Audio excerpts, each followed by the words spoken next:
This is a Jack Kemp Oral History Project interview with Senator and former Representative Dan Coates. Today is June 14th, 2012. We're doing this interview in Senator Coates' office, Senate office, and I'm Morton Kondracki. Thank you so much for doing this. Sure. So how would you characterize Jack Kemp's role in the Reagan Revolution? Absolutely instrumental. I mean, it was a Reagan-Kemp revolution, in my opinion. Reagan, of course, was speaking to the country, to the world, in the way that only Reagan could communicate. I mean, he was the great communicator. Jack had, as you know, a completely different style of communication, much more aggressive, but I think critical at the time because there was this. We were talking about a lot of new stuff, a lot of revolutionary ideas. And of course, Jack was Mr. Idea Man, but his ability to reach out to influential members of the Congress and others that were necessary to be on board in order to support the Reagan program, he's the force. And so he was the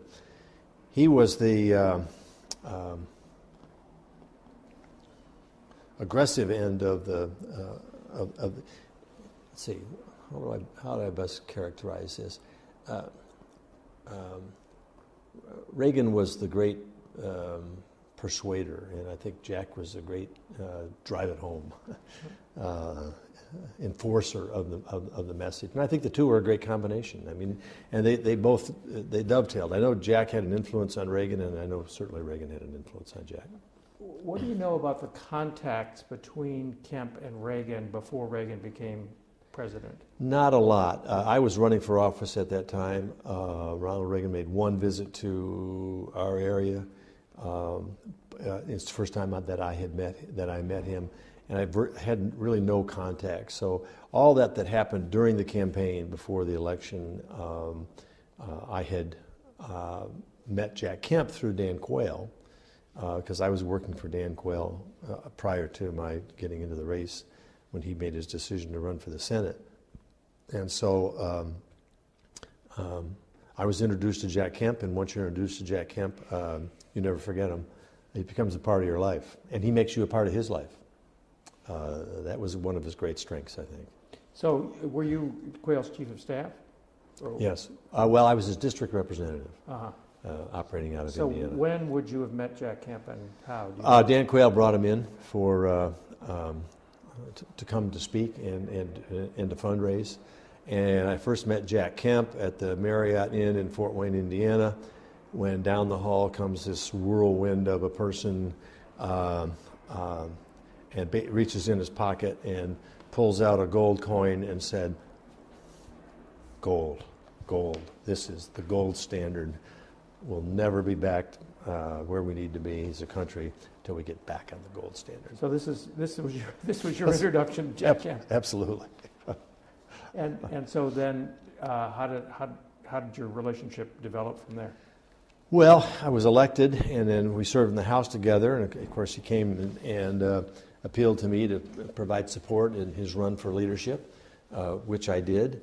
And then I was inducted into the Chowder Marching Society in the House of Representatives and the group of conservative Republicans, of which Jack was a member. And once again, once Jack embraces you, gets his arms around you, you're his friend for life, and you're within the Kemp camp. So our weekly meetings there, and then we began to have some personal interactions with family, so Joanne and Marcia. And so in our kids, Judith ended up working for me for a time. Probably Joanne is Marcia's closest friend. So we've had a 30-year relationship with Jack Kemp and the family. I mean, it's everything from traveling together to going to football games where Jimmy or Jeff are playing,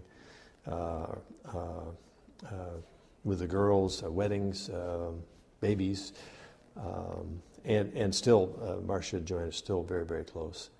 And I think some of the most meaningful times that I've had with Jack was in the last few months of his life. We spent a lot of time together at his house, talking about a lot of things. Can you describe how he handled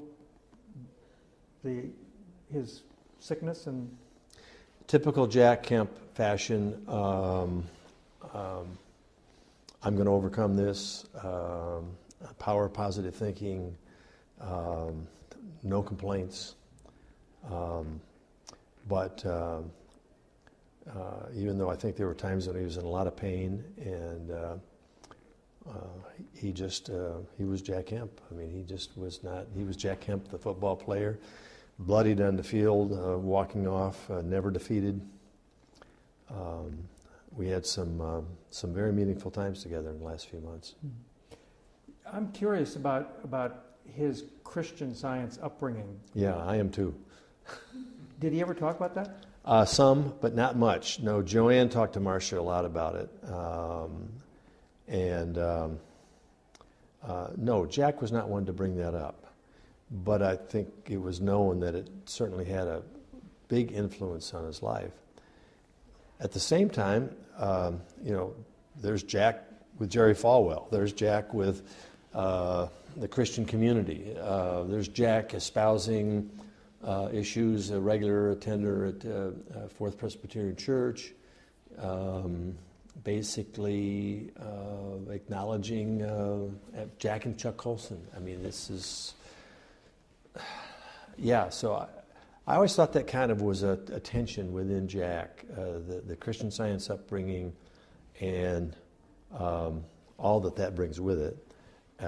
And really the kind of the opposite world, spiritual view of faith, which Joanne was a champion of, and trying to reconcile those two and straddle those two, I think probably produced a lot of questions in Jack's mind, which but he did not want to just really dig into that. I think he was always curious. He had a great mind for curiosity and knowing more. Well versed in the Christian faith, but I think it was well understood and known that Jack also was brought up in the Christian Science faith. And frankly, I wondered when Jack, I've skied with Jack and so forth, and if you ski with Jack, then it's a race to the bottom of the hill, and you better not win. Jack will catch you in the last 20 yards, no matter where you are. I mean, it is so classy. We were out in Vail with him several times, and you go up the chairlift. Jack's the first one off. He heads straight for the line. It doesn't matter whether it's his kids, his wife, his guests, the head coach, whatever. Waving, come on. As soon as he gets there, he's got to be the first one off the hill. And it's just hell-bent for leather all the way to the bottom. And one time I was really, really pushing him. But, there was never anything about, wow, you really pushed me. It was like he went straight to the chair, back up, and be yelling at Joanne, going up the lift, come on, hurry up, like this was a football game and the clock was ticking. And if you didn't get enough ski runs in, you lose. I mean, just classic. Then he goes home and gets 2 huge bags of ice, plops them on his knees, just so you realize he was in pain the whole time with bad knees. And of course, giving orders to Joanne to get more ice or get him a Coke or Jack. I mean, he was one of a kind. And he would frustrate people. He would anger people. But there were never any hard feelings. I mean, so many times you felt like getting up and walking out. But there was something magnetic about him. We had some incredibly intense debates about policy, about life, about everything. he had a contrarian streak, I think, but maybe it was testing you or whatever, I don't know. So I take it these were Black Diamonds runs? Well, not at that point. I don't think his knees were up to Black Diamonds, but at one point it was. Mine certainly weren't up to Black Diamonds, so this was out in Vail, but they were challenging runs. Yeah. So what are your other outstanding all-time memories of Jack? All right, going to Jimmy's football game, Churchill High School, Jack in the bleachers, high school football game, Jack pacing, can't sit down, pacing back and forth.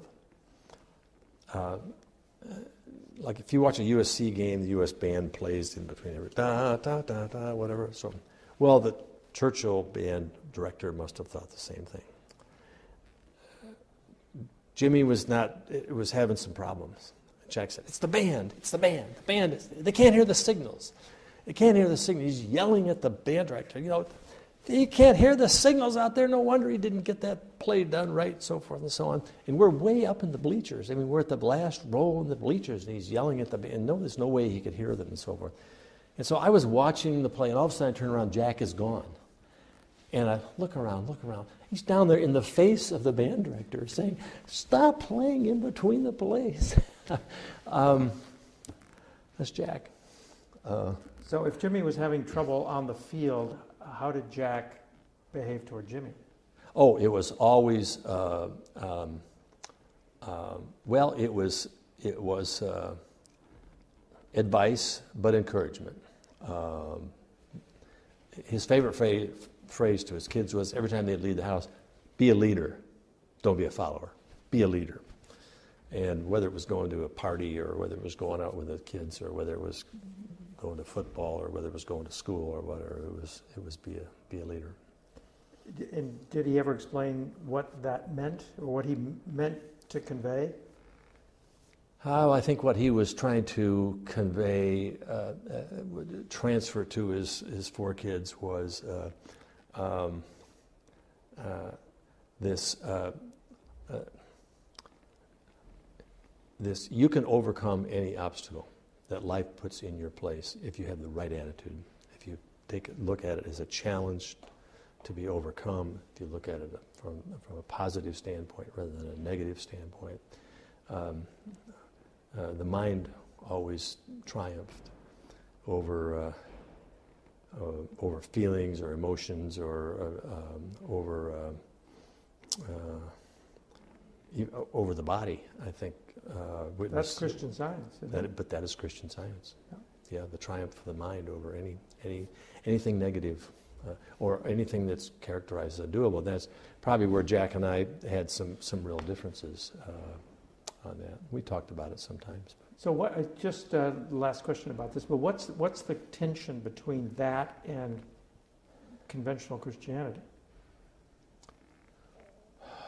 Well, the tension is, the real tension is that Christianity basically says we're all frail, and we're all in need of something greater than ourselves. And I think Christian Science basically says, if I characterize it right, our mind can overcome any negativity. And there really isn't evil in the world. There's good in the world, and I think Jack was always seeing the good in people or the potential for good in people, and there's nothing wrong with that. But Christianity would say it's a personal struggle for all of us. I loved the quote of, I said this to Jack too. There was one of the UN Security Council, the head of the United Nations, way back, Maliki I think was his name, and it was a Lebanese, and he was asked the question during the time of the Cold War. He said, "Is the Berlin Wall the division between good and evil?"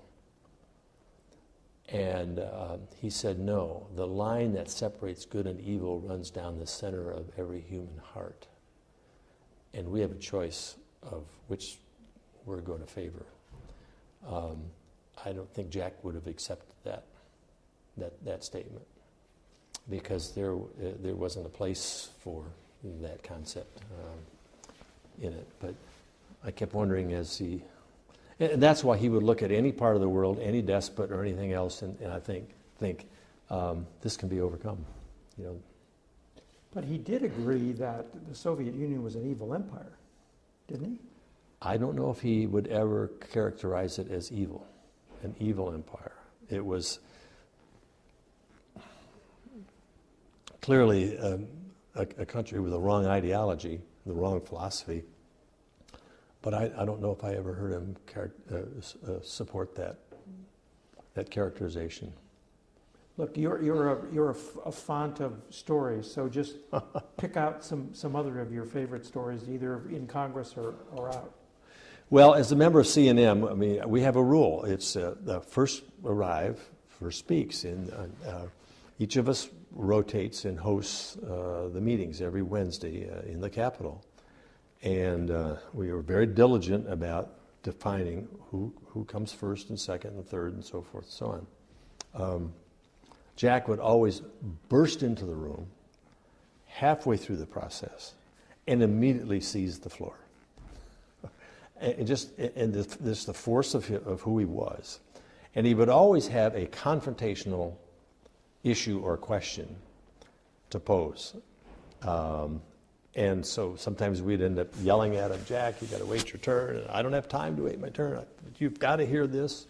I mean, that is Jack. Jack and I were standing in the United States House of Representatives just before the calling of a vote, and somehow we just ended up there. And someone in rabbinical dress stood up in the front row of the gallery, right above us, and put his hands inside his clothing and started yelling in some language. I don't know if it was Hebrew or what it was. And the security people, the guards, immediately rushed down and wrestled him down. And Jack was saying, don't be so hard on him. Don't be so hard on him. You know, he thought he was a man of the cloth or whatever. And they were hauling him out of there. And so about a half hour, and then shortly after that they called the vote. And so 435 members show up. And I went up to one of the security people. I said, what was that all about? And he said he had a bomb attached to his underneath clothing, and he was trying to ignite it by putting the two wires together, and only because there was a short or the battery didn't work. I said, what would have happened? And the guard said, they would have been carrying you out of here in a bucket.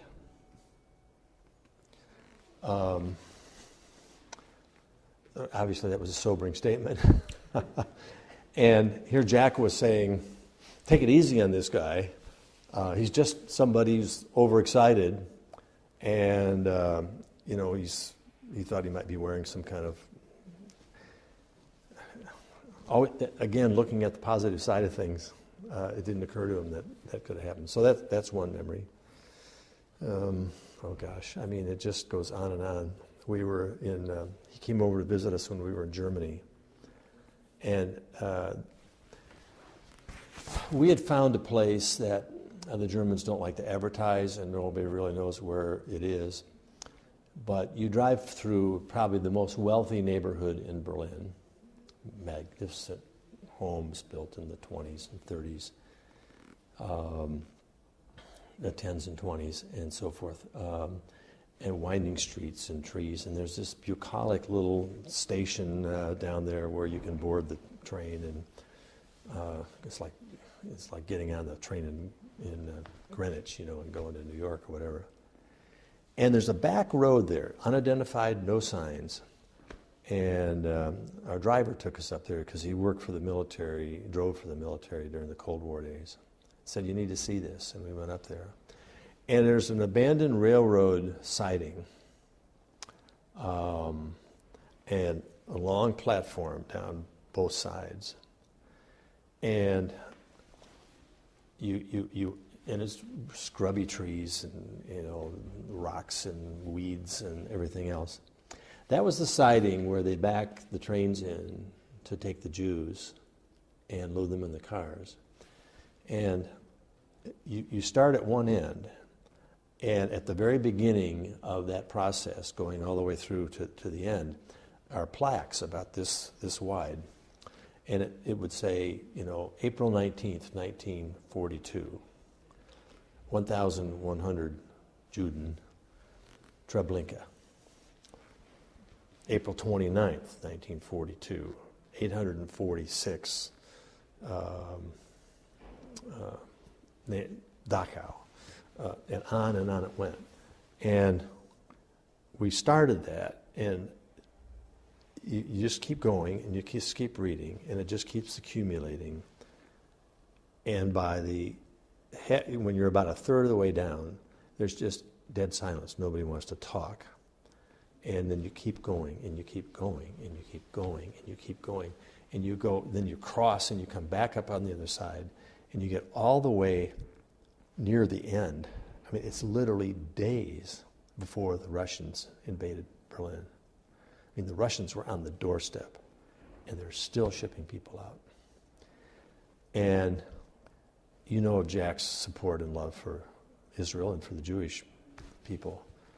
And Jack was very influential with me with that, and also with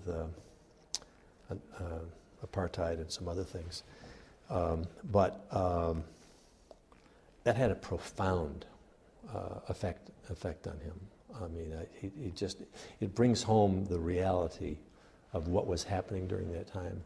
And then you think about them rounding up people all throughout Berlin, but particularly in the Jewish sections of town, and then driving them through trucks or marching them down these streets where the wealthiest of the wealthy, the elite of the elite, lived. And then they say, we really didn't know what was going on. So of course, when you say it had a profound effect on Jack, how did that evidence itself? Because I literally, we couldn't get together without him bringing it up. Every time we were with a group, he said, let me tell you about the time that Coates and I were in Berlin together, and we went to see this. I mean, as you know, Jack would get something in his mind, and he just had to tell everybody. So some incident, and it could have been one of the many heroic black women from the projects, HUD projects and so forth, that he would use as examples of people that have overcome the hardest of obstacles in their life. And we're talking about how to address their situation and deal with the drugs and the gangs and all this sort of thing, some of these heroic women and so forth. So Jack always had those stories in his mind and used those to illustrate what he thought we needed to do from a policy standpoint. I mean, I could spend hours dredging up memories of things. My most memorable and precious memories were just the last weeks and months of his life. I wanted to do something for Jack, and I went over there, and Jeff was there. This is the last days. Jack was really, really weak then. And I said, I got something I want you to watch. And we pulled up the last several minutes of the Beethoven's Ninth Symphony, choral symphony. Went right after the fall of the wall.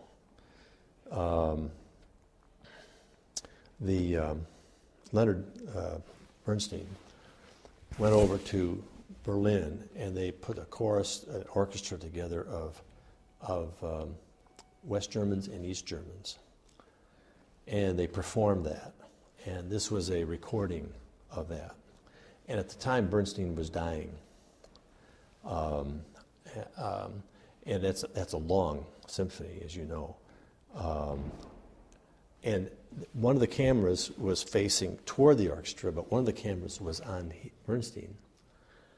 And you could see him put every last ounce of energy and sweat and tears into that. And of course, it ends in this magnificent crescendo, And I wanted to show that to Jack because, one, here's a Jewish conductor, here's the fall of the wall, here's Reagan, tear down this wall, here's the encapsulation of his belief in freedom and liberation and all of that, all kind of come together.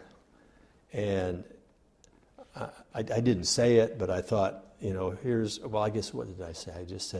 I said, Jack, Bernstein at this point is dying, and he's giving his last best into this magnificent performance. And I wanted him to draw the analogy that you've given your last best. You fought the fight all the way to the end. And that, I think that, well, I know that really moved him. So that's a great memory. Yeah. Did he have anything to say about it? No, once again, I could see he was very moved.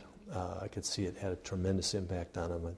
I could see that he made the analogy and so forth and so on. But, he was grateful and thanks and all that. So do you regard yourself as a bleeding heart conservative too? And did he He influenced me there also.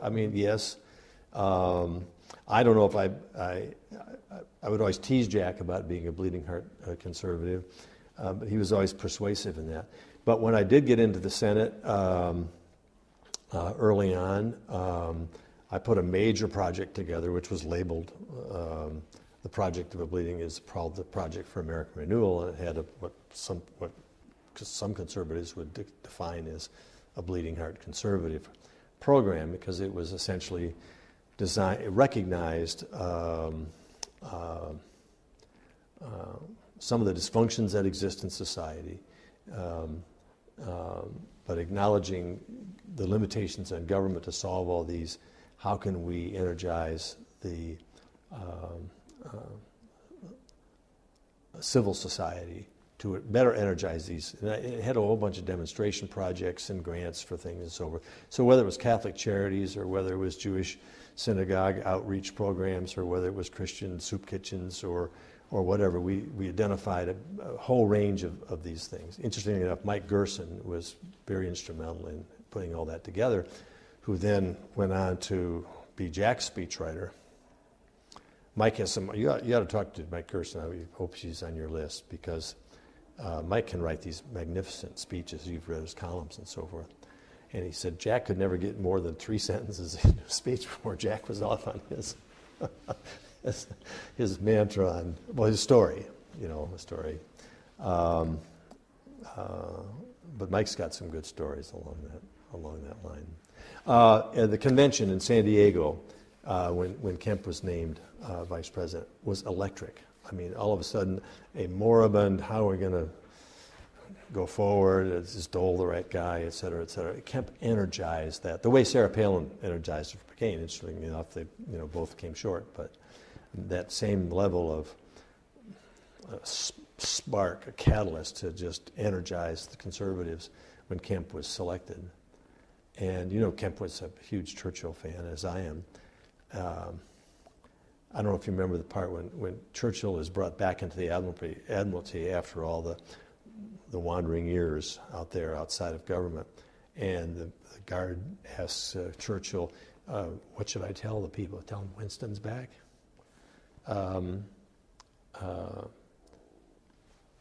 We came back from the convention. Jack came to address a meeting of the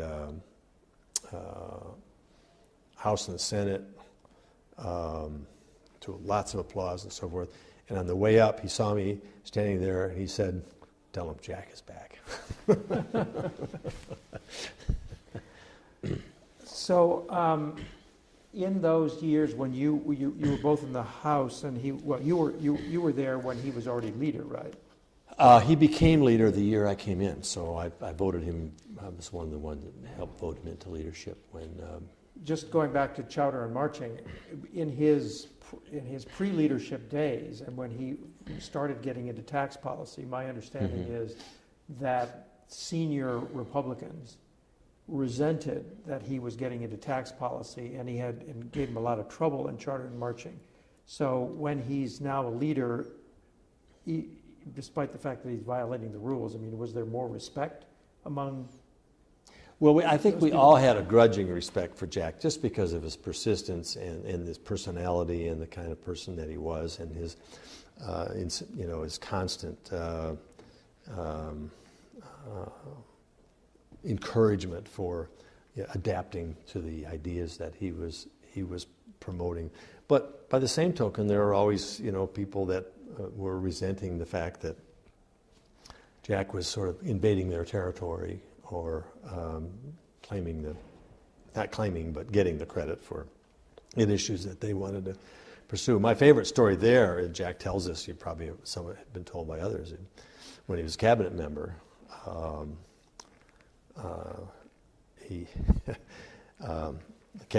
the cabinet was meeting, and immediately Jack interjected himself. I guess what Reagan would do would go around the table, and Jack would interject himself in some way in virtually every presentation that every cabinet member made. And Jack says, he quotes the language, Baker interrupted and said, Kemp, you are not the Secretary of Commerce. You are not the Secretary of State. You are not the Secretary of Defense. You are not Secretary of the Treasury. So will you please shut up? And you are the blankety blank Secretary of Housing and Urban Development. I hadn't heard that story. Jack tells it very, very well. And Baker, I guess, was just furious with him. And of course, typical Jack. Jack was up, Jim, afterward. He's like, go up to him, Jim, what was that all about? I'm just trying to, make some points here and there. And Baker turned his back and walked away from him. They eventually reconciled. But Joanne and Susan were very close friends, Susan Baker. Were you ever in a group with the Bakers as well? With Jack? Yeah. I'm just trying to think. I mean, probably events, but a small group, no. Not that I can recall. So during the era at the beginning of when Kemp Roth was becoming national policy, yeah, it was getting watered down and stuff. Mm-hmm. Do you remember the byplay between Jack and the White House and Stockman and? Boy, it goes back 30 years.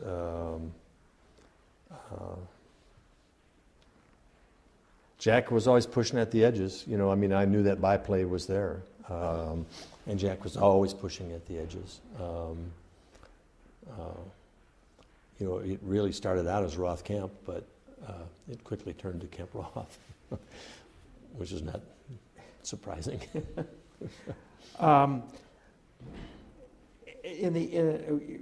Were you involved in the '86 tax reform? Yes. Yeah. Okay. I was pushing very hard for child tax credit, and I guess maybe that comes out of the bleeding heart.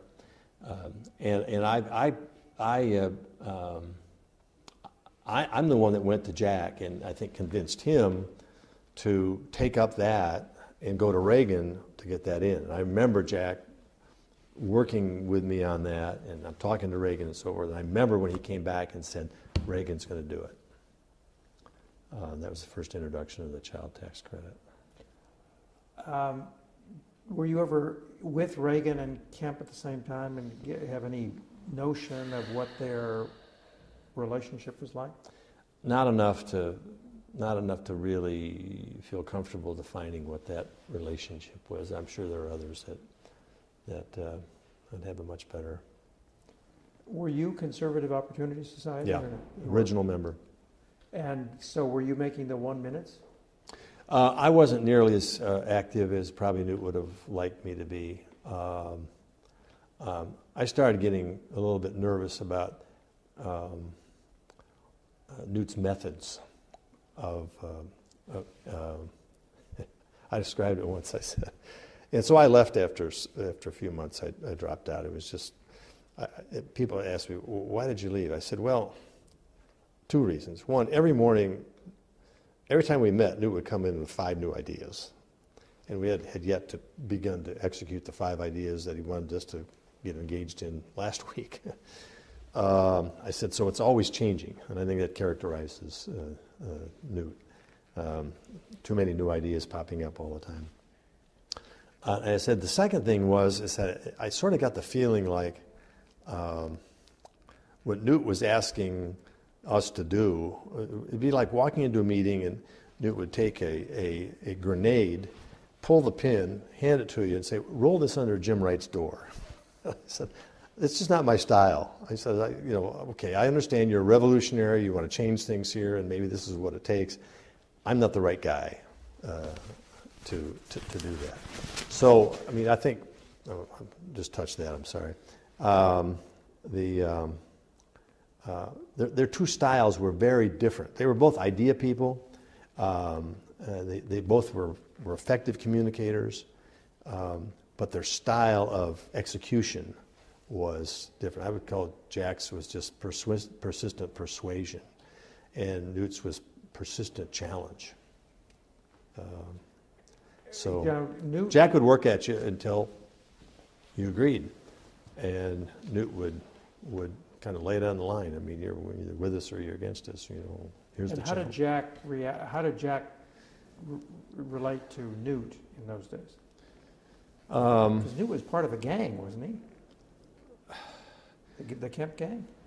Or was it? Newt? Yeah, but Newt was also trying to do his own thing, and that was the Conservative Opportunity Society, which Jack was not engaged in. So it's like two forces, basically working on a lot of the same ideas, but Jack really wasn't a throw the leadership out, take down the leaders, and so forth. He was very respectful of Bob Michael, for instance, even though Bob was not the kind of personality and leader that would have been as aggressive as Jack would have liked. But he always respected Bob. And Bob was a member of CNM too. So Newt, I think, probably said, well, unless we change leadership, both places, I'm the one that should replace Bob, and I'm the one that's going to get rid of Jim Wright. That's not Jack. Were you also one of the amigos when Jack was at HUD? On the fringe of that, but no, I wasn't one of the amigos. So Connie Mack was, and Vin Weber, of course, and so forth. But no, I had moved on to the Senate, and they were still in the House. So. But you were pals with Kemp. Oh yeah, very much so. But as much for personal family reasons, and maybe more than professional at that point. Once I went to the Senate. So how frustrated was he at HUD? If he was frustrated, he wouldn't let you know it. He didn't let me know it. I mean, I'm amazed. I mean, I think one of the toughest cabinet jobs in the government is director of HUD. I mean, Jack, Jack, like everything else, he threw himself into that. He would go down and eat lunch with the employees. He would walk the halls. He was full of ideas. He hired good people, came up with a lot of innovative things, threw himself into it. So I think by far he's the most HUD secretary probably ever, and the most engaged ever. I mean, he took it very, very seriously, and he all through the rest of his life, he would think of himself as not only a former member of Congress, but as Secretary of HUD. So do you think that he had any lasting effect on either the Republican Party or the conservative movement?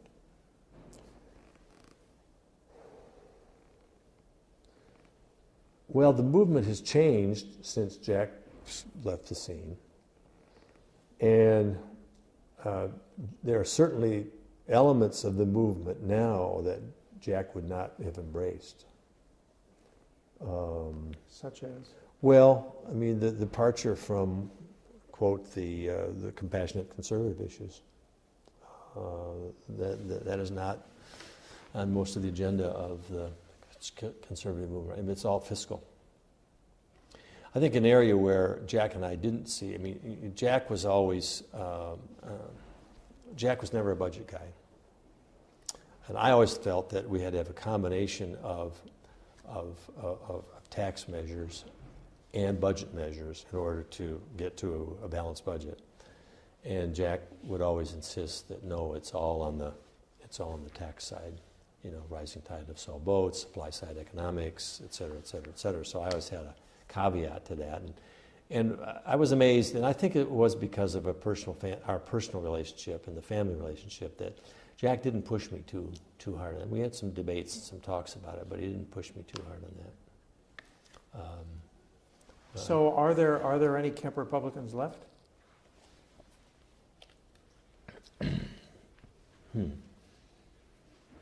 Well, I think so.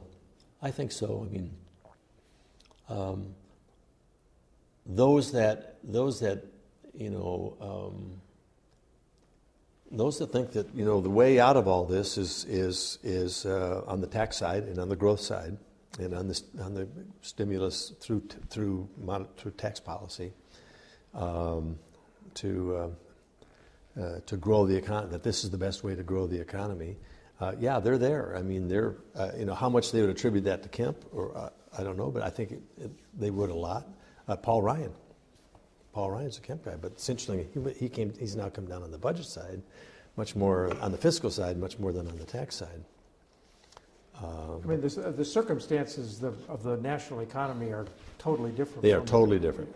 And totally different. The debt wasn't the problem, although lots of people thought deficits were the big problem in those days. But stagflation was the bigger threat, I guess. Yes, it in was. Those days. It was. So it's hard to know what Jack would be advocating now. Probably tax cuts, though, right? Definitely tax cuts.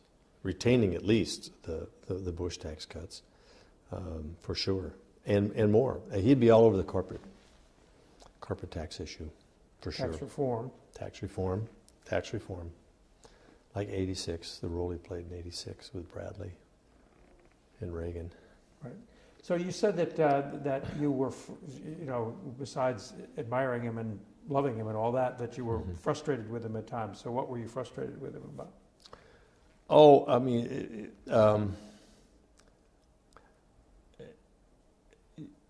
Jack was not a good listener.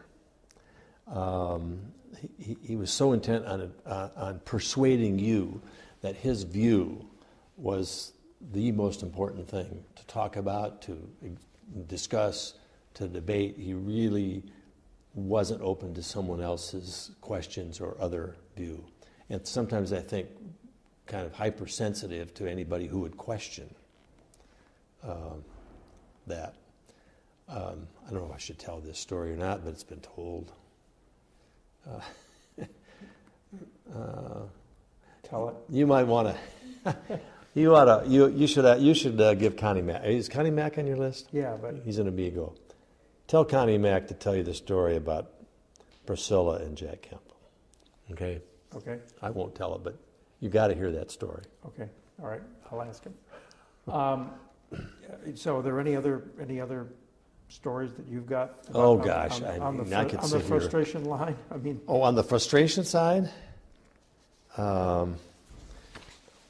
We were all over, and when I was a pastor, we were together in France because we wanted to go to Normandy, and so we were having dinner at a very nice place. I think it was Ambassador Sobel, maybe Pastor Stapleton, and myself, and our wives, and Jack and Joanne. Oh no, it was the Bernsteins, I think. Bernsteins, Sobels, Coates, and Kemps. That's what it was. We were in France. We were staying at a lovely place. We had a private dinner. It was right at the time of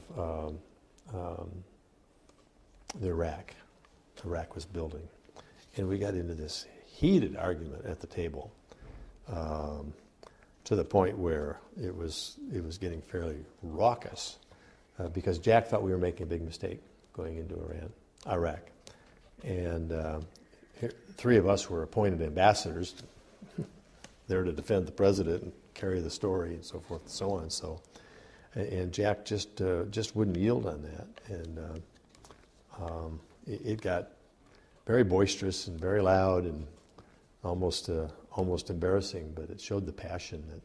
I mean, once Jack picked a position.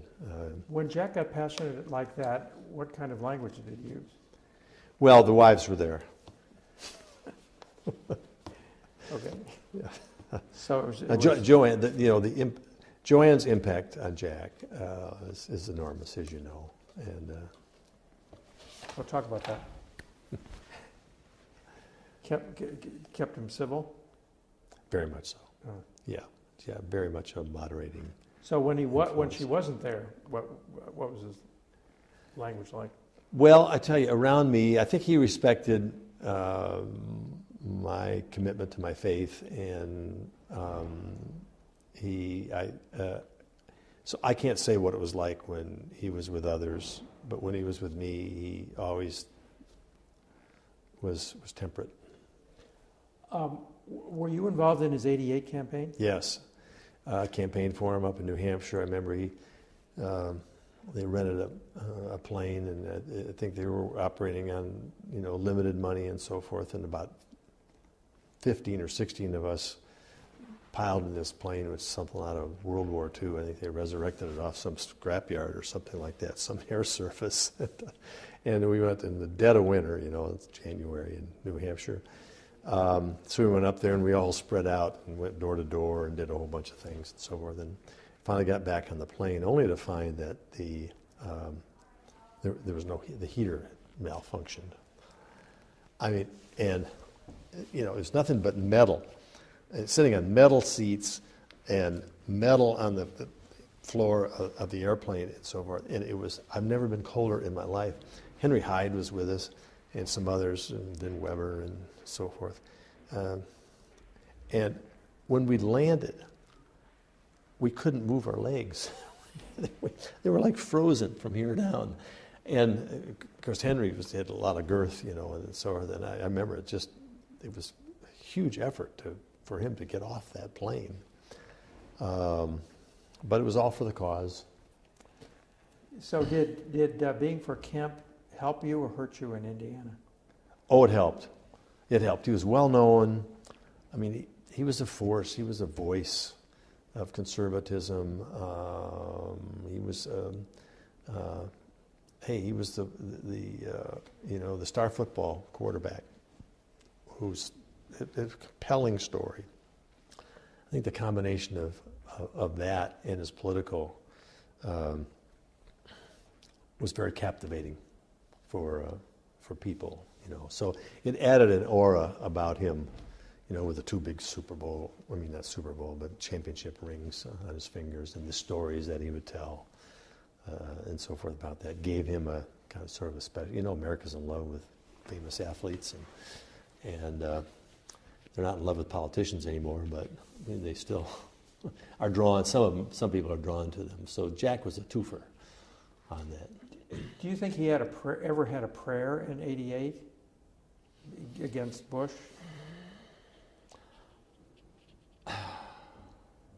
I thought he did initially, starting out, but it's like the system just, he couldn't break into the system. The Bush machine was just too extensive, too well funded. Do you think he performed as well as he could have?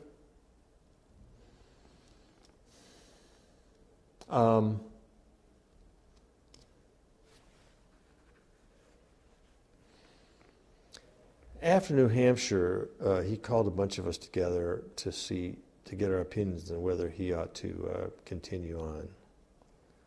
And I guess I turned out to be the skunk at the picnic because I thought the handwriting was on the wall and they were short of money and so forth. But I was surprised. I mean, Jack had already decided that he was going to go on. I don't know why he called us together, but he had already decided that he was going to do this and wired it with some people and so forth. And I never did quite figure out why he felt that was necessary, or what the thinking was, rationale was behind that. For me, I thought it was obvious. I think under the circumstances, he did what he could. I know that he saw the vice presidential selection as a moment of potential redemption, and I think he added a lot to the Dole campaign, but the big disappointment was the debate. There was so much emphasis put on what this would be. This could potentially be a game changer, and Jack was the person that really needed to take it to Gore. Gore. What am I thinking of here? Vice President. Where are we? 96? 96, Vice President, Vice 96.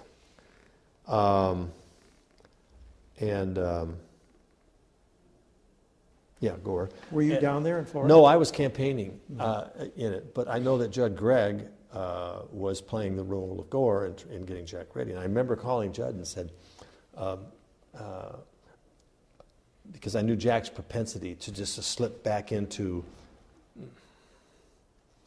not being an attack dog. Another big difference between Jack and Newt Gingrich. I mean, Newt's a pit bull, and Jack's a I'm not sure what breed here, but in any event, I think at that point we probably put too much expectation on Jack really scoring points against Clinton and Gore, and in my opinion, Jack punted in that debate. And halfway through, I cut my campaigning short, and I was in a hotel deliberately to watch the debate. And halfway through, I called Judd Gregg and I said, "What happened?" He said, earlier I'd called him. I said, "Is Jack ready?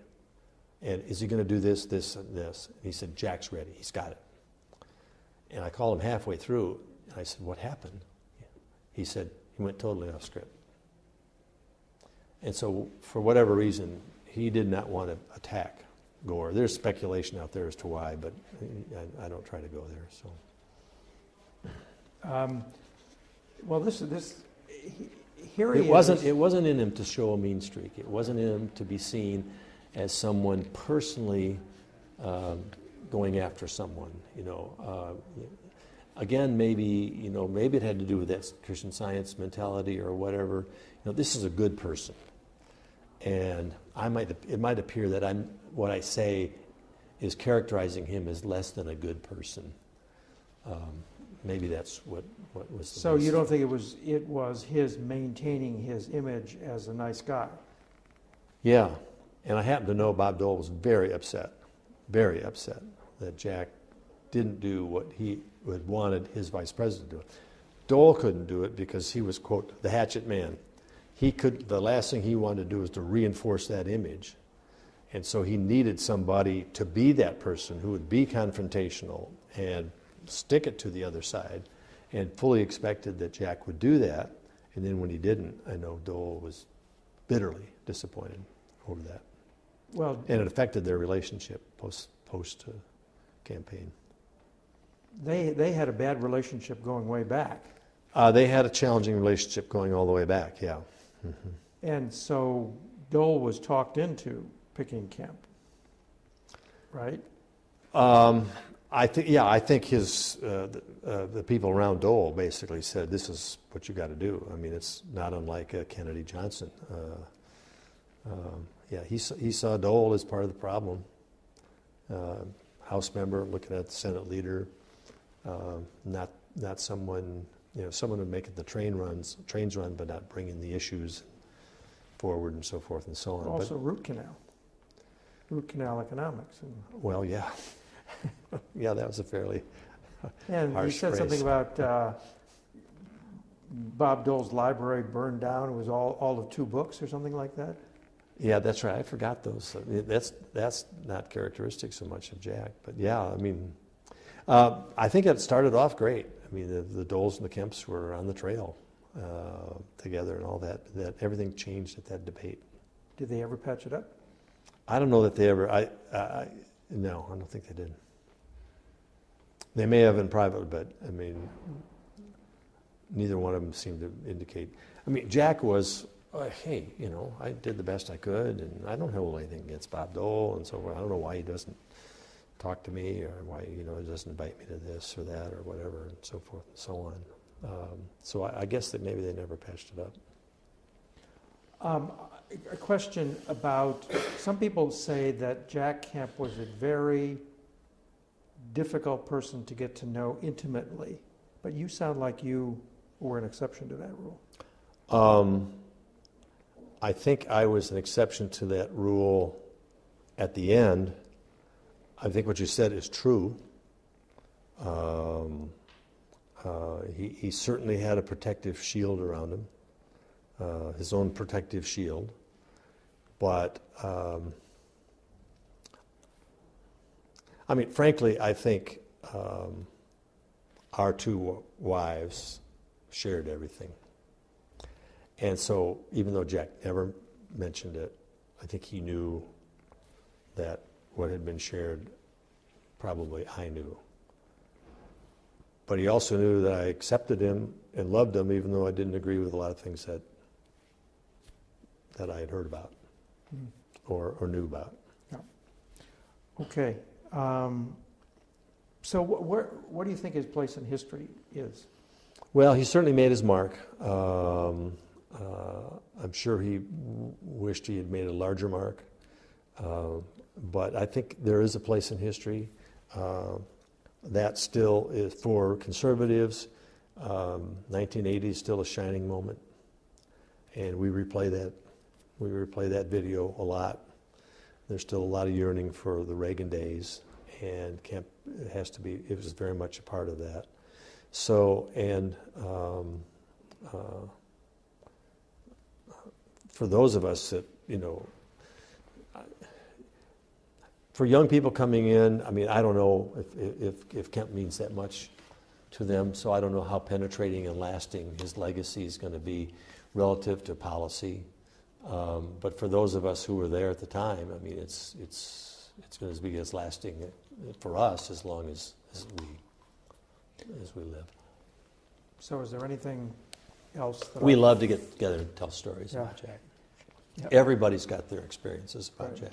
And that's why when you talk to Connie Mack, and just say, tell me Priscilla, his wife, tell me Coach said I should ask you about the Priscilla story. Okay, I definitely will. It really characterizes, I don't know, it just kind of says a lot. Okay. Anything else that you think we have? Oh, I don't know. Let me just look at my notes, maybe. Yeah. Driving stories, yeah.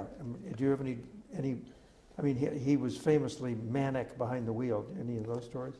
Well, I mean, you always looking for a way to get to Jack's house without riding with Jack, because he multitasks in the car. I mean, multitasks everything. He's always got 4 or 5 different things going on, and you wonder. And driving, paying attention to the road is the last on the list. And speeding too. Moving along at quite a pace. Let's see here.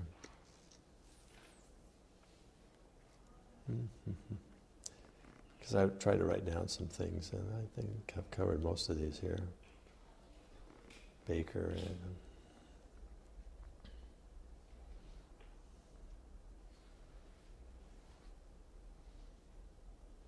Yeah, I don't see any story necessarily that I.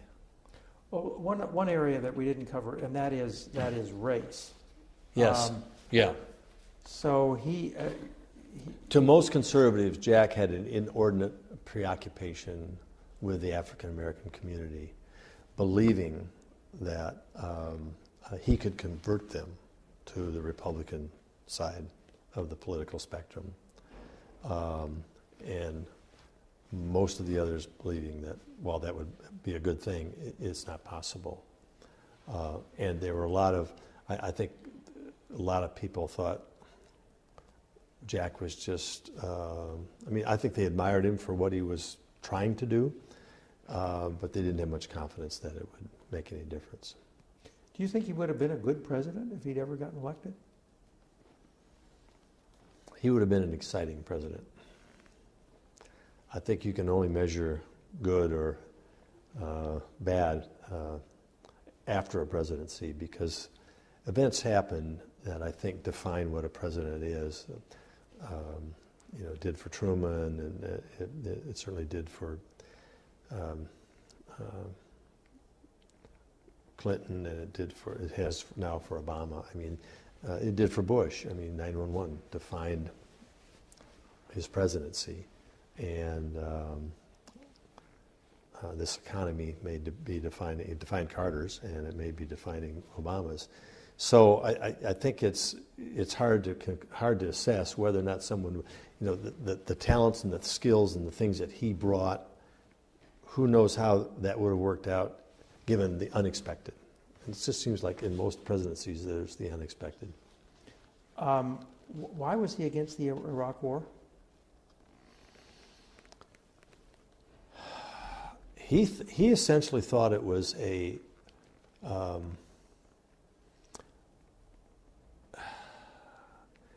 he was always very skeptical about the weapons of mass destruction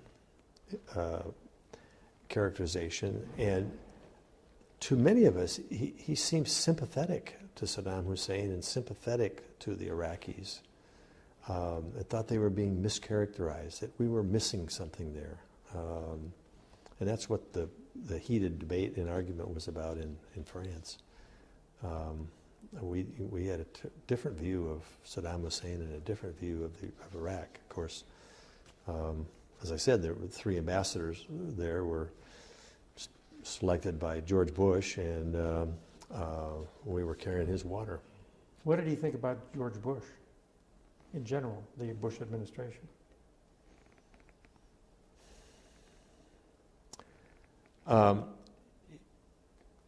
He certainly applauded the position on the tax cuts. He, like before, wasn't concerned about the debt and deficit, and he really thought Bush was too aggressive on the security front. Even though it was his pal Dick Cheney who was. I think Jack was never hesitant to pick up the phone and call Dick Cheney or Don Rumsfeld or any of those people and basically say, I don't agree with you. You're wrong. You're seeing this wrong. I don't know if he did that, but knowing Jack, yes, he did. He would call Rumsfeld. He would have called Cheney. Dick, I think you're on the wrong track here. What are you doing? This is not how I see it, et cetera. I think he felt very free to do that. Any last thoughts? Well, I think